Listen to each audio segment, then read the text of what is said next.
নমস্কার বন্ধুরা, আজকে আমি এই ভিডিওতে আলোচনা করব পেনশনভোগীদের নিয়ে। পেনশনভোগীদের জন্য নতুন নিয়ম চালু হয়েছে এবং নতুন নিয়ম জারি করেছে আরবিআই। প্রত্যেক মাসে টাকা পেতে গেলে আপনাকে কিন্তু বেশ কিছু গুরুত্বপূর্ণ কাজ করতে হবে।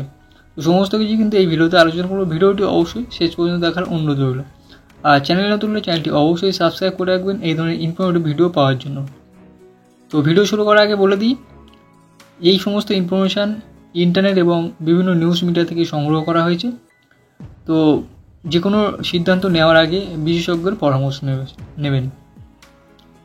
আচ্ছা, আরবিআই পেনশন বিতরণ প্রক্রিয়ায় কিছু পরিবর্তন এনেছে যা পেনশনভোগীদের জন্য আরও সুবিধাজনক এবং সহায়ক হবে। তো সম্প্রতি পেনশন প্রদানে দেরি, অতিরিক্ত অর্থ জমা বা লাইফ সার্টিফিকেট জমা দেওয়ার মতো বিষয়গুলিকে কেন্দ্র করে আরবিআই নতুন নির্দেশিকা জারি করেছে, যা পেনশনভোগীদের জন্য আরও সুবিধাজনক করে তুলবে।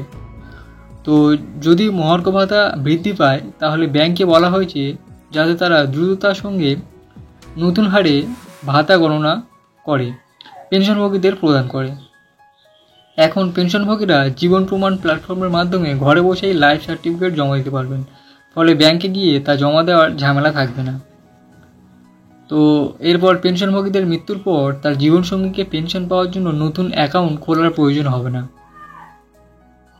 যদি পেনশন বা বকেয়া অর্থ প্রদানে বিলম্ব হয় তাহলে ব্যাংকের নির্ধারিত তারিখ থেকে পেনশনভোগীকে বছরে 8% হারে সুদ প্রদান করতে হবে।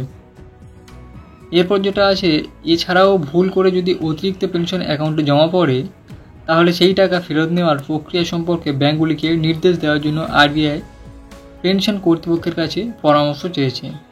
তো এই ছিল আজকের ভিডিওটি ভালো লাগলে অবশ্যই লাইক করবেন, কমেন্ট করে আপনার মতামত জানাতে পারেন। আর চ্যানেলে নতুন হলে চ্যানেলটি অবশ্যই সাবস্ক্রাইব করে রাখবেন এই ধরনের ইনফরমেটিভ ভিডিও পাওয়ার জন্য।